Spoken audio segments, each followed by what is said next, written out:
Hi, my name is Joe Bondarenko, and I'm doing a final project presentation of an airplane pitch control.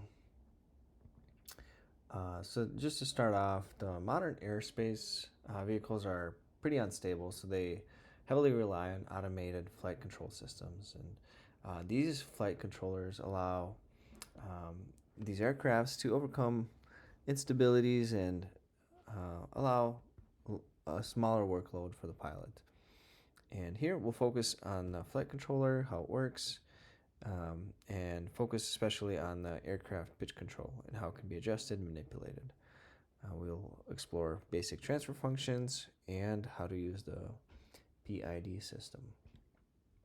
So a general control system architecture of an airplane is as follows. So the pilot will input some manual controls using a yoke or pedals, and then this will be converted into a digital signal, which will be received into the control system itself, and it will perform necessary adjustments on the aircraft.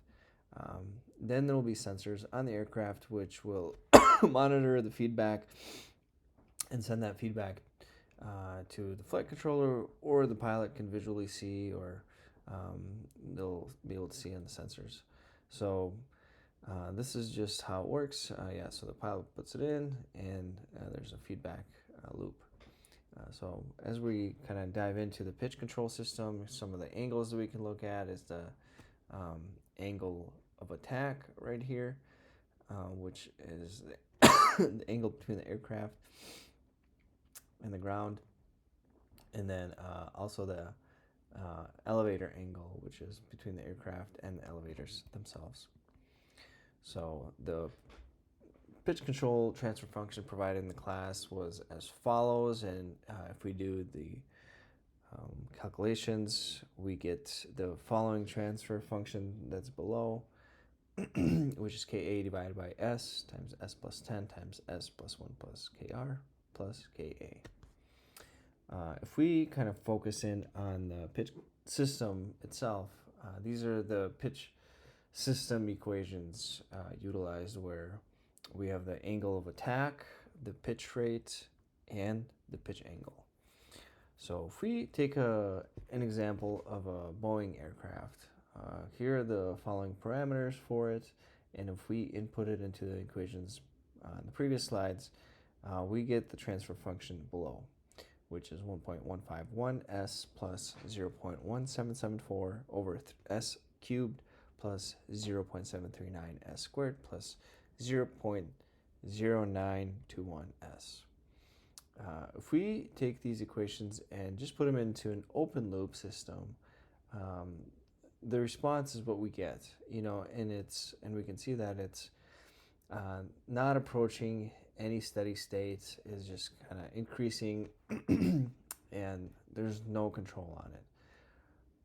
However, if we put it into a feedback mechanism, we get the following result. So we can see that it's approaching a steady state in the step response here, and there's a little bit of underdamping, but it approaches. And then if we look at the root locus, we can also see that the poles and zeros, these are going out into infinity, and there's no poles or zeros in the right hand side, so this system is fairly stable in and of itself.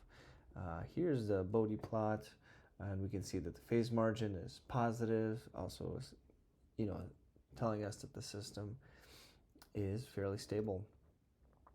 So what we can do is we can just do some fine-tuning of the system using proportional integral derivative, which is a PID controller, and basically it captures the errors and combines through derivation, integration, and enhancing the error, and it tries to minimize error using this feedback mechanism. So, for example, if we decide to tune our system with a PID, we can start off with maybe raising KP to about 3, let's say our conditions are to have an overshoot less than 8%, a rise time less than 3 seconds, settling time less than 15, and a steady state of less than 2%. We can see that if we do a KP, we get some oscillations and a pretty significant overshoot of 32.9, but the system eventually reaches steady state. So to enhance this a little bit, we can add a KI value of 0.03. We can see that our overshoot decreases to 4.48. We're still in steady state. It's a little bit underdamped. But the parameters are doing a lot better. And so if we finally add a KD value of 1.77, we reach our preferences of our overshoot is less than 8%, our rise time is less than 3. We can see it's about 0.67. Our settling time is less than 15 seconds. And we reach a steady state, so our error is below 2%. So this meets our conditions, and we, by manipulating KP, KI, and KD. And so I did some experimental work using like a makeshift little airplane model, and I used an accelerometer to monitor pitch, yaw, and roll, and then I used a servo motor to resemble the elevator adjustment that would normally be performed on an airplane based on the pitch, so responding to the pitch. So in this first model, I used a KP value of 1, and I just left KI and KD as 0, and we can see that the error is very minimal, but the adjustments are also very minimal. So it's barely moving through the motor as the pitch is being manipulated. In this next model, so if I play it, you can see that the adjustments are a lot more fine-tuned, and the system responds a lot quicker.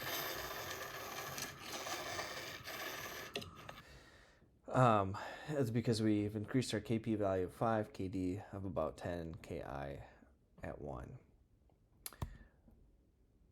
So another system I did was to try and stabilize this ball as it's rolling around, and stabilize it in the middle using a PID system. So if for example, if there's a lot of wind coming at the airplane, it's moving around a lot. This would be kind of a resemblance of how the control system would try to stabilize. And I use a servo motor and ultrasonic sensor to measure the distance. And basically, I'm trying to center the ball using a servo motor that's swiveling this rod. So here we actually used KP value of 5 in the beginning, and KI of 0, KD of 0. And actually for this system, we can see that it's actually starting to oscillate way too much. And so KP value of 5 is maybe a little high, so I decreased it to KP of 1.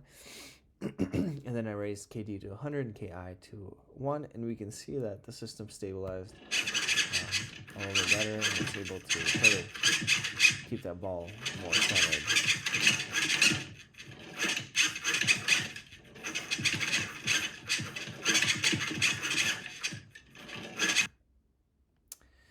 So in general, the pitch control system is pretty stable. Especially we don't see any poles or zeros on the right hand side. Our Bodie plot looks pretty good. And so we can use the PID system to fine tune the pitch control and bring it into our desired specs.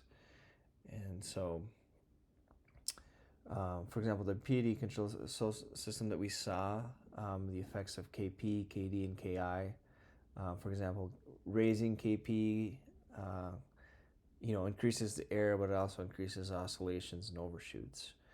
Increasing KD decreases these overshoots, but it also decreases settling time, while increasing KI can decrease rise time. So just fine-tuning those parameters will help the system become more stable. And yeah, even though overall the pitch control system is fairly stable, the PID system allows the control system to be more finely tuned.